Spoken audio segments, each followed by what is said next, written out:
Hello and welcome back to Chibi Reads.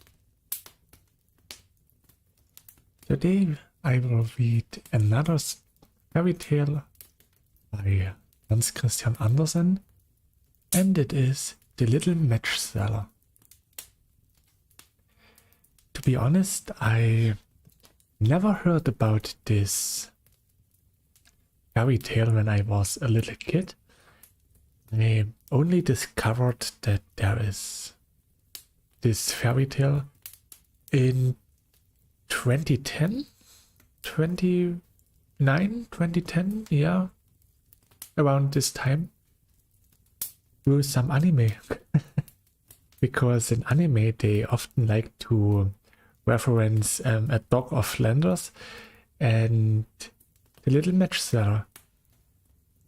And that's actually how I came to know that there is actually a fairy tale about this. And yeah, while I was looking for a nice little story that I can read, I came across this one. So I thought, that is actually one that you don't really know. So let's see if it's any good. I will just wait a little bit for anyone to join, and then I will start. This week it's a bit longer than last week, so the stream should last for a few more seconds, I guess.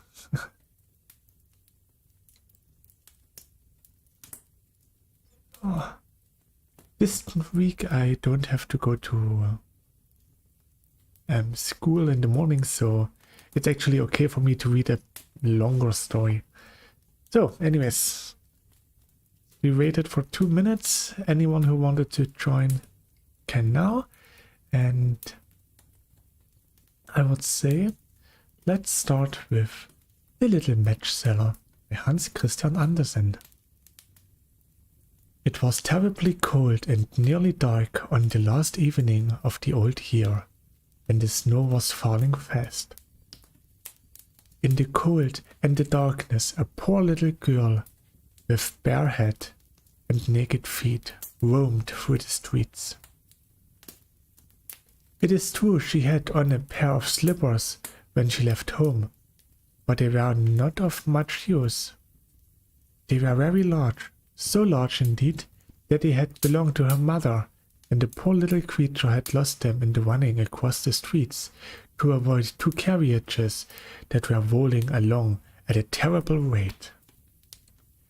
One of the slippers she could not find, and the boy seized up on the other and ran away with it, saying that he could use it as a cradle when he had children of his own. So the little girl went on with her little naked feet, which were quite red and blue with the cold. In an old apron she carried a number of matches and had a bundle of them in her hands. No one had brought anything of her the whole day, nor had anyone given her even a penny. Shivering with cold and hunger, she crept along. Poor little child. She looked the picture of misery.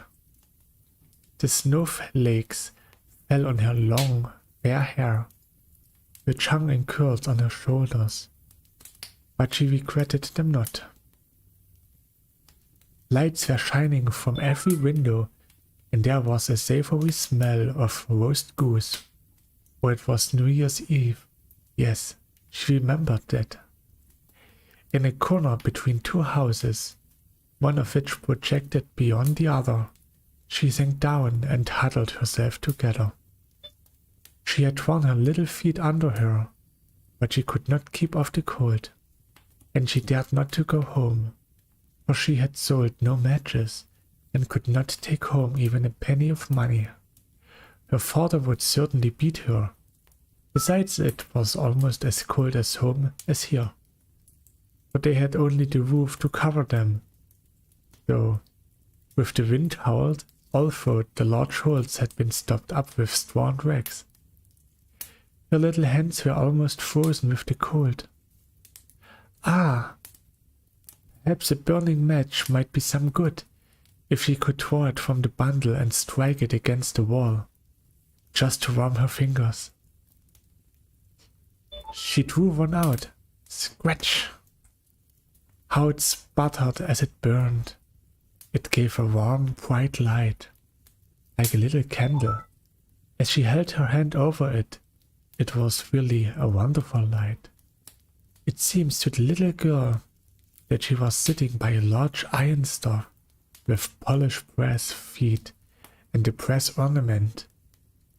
How the fire burned and seemed so beautifully warm that the child stretched out her feet as to warm them with you. The flame of the match went out, the stove vanished, and she had only the remain of the half-burnt match in her hand. She rubbed another match on the wall. It burned into a flame, and red light fell upon the wall. It became as transparent as a veil, and she could see into the room. The table was covered with a snowy white tablecloth, on which stood a splendid dinner service, and a steaming roast goose stuffed with apples and dried plum. And what was still more wonderful, the goose jumped down from the dish and waddled across the floor with a knife and fork in its breast to the little girl. Then the match went out, and there remained nothing but a thick, damp, cold wall before her. She lighted another match, and then she found herself sitting under a beautiful Christmas tree. It was larger and more beautiful decorated than the one which she had seen through the glass door at the rich merchant's.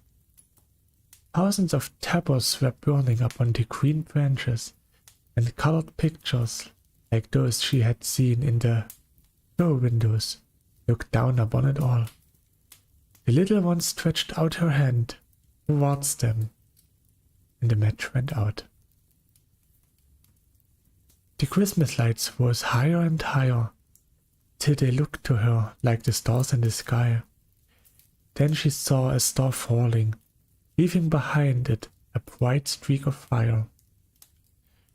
Someone is dying, thought the little girl for her old grandmother, the only one who had ever loved her, and who was now dead. I told her that when a star falls, a soul was going up to God. She again rubbed the match on the wall, and light shone round her. In the brightest stood her old grandmother, clear and shining, yet mild and loving in her appearance. "Grandmother," cried the little one, "oh, take me with you. I know you will go away when the match burns out. You will vanish like the warm stuff, the roast goose, and the large, glorious Christmas tree." And she made haste to light the whole bundle of matches, for she wished to keep her grandmother there. And the matches glowed with a light that was brighter than the noonday, and her grandmother had never appeared so large or so beautiful. She took the little girl in her arms, and they both flew upwards the brightness and joy far above the earth, where there was neither cold nor hunger nor pain, for they were with God. In the dawn of morning there lay the poor little one, with pale cheeks and smiling mouth. Leaning against the wall, she had been frozen to death on the last evening of the year, and the New Year's sun rose and shone upon the little corpse. The child still sat in the stiffness of death, holding the matches in her hand, one bundle of which was burned. She tried to warm herself, said some. No one imagined what beautiful things she had seen, nor into what glory she had entered with her grandmother on New Year's Day. That was the fairy tale of the Little Match Seller. Similar to The Little Mermaid, the stories of Hans Christian Andersen can be pretty sad. But it was also a really nice story. I liked the overall way the story was told. The nice thing.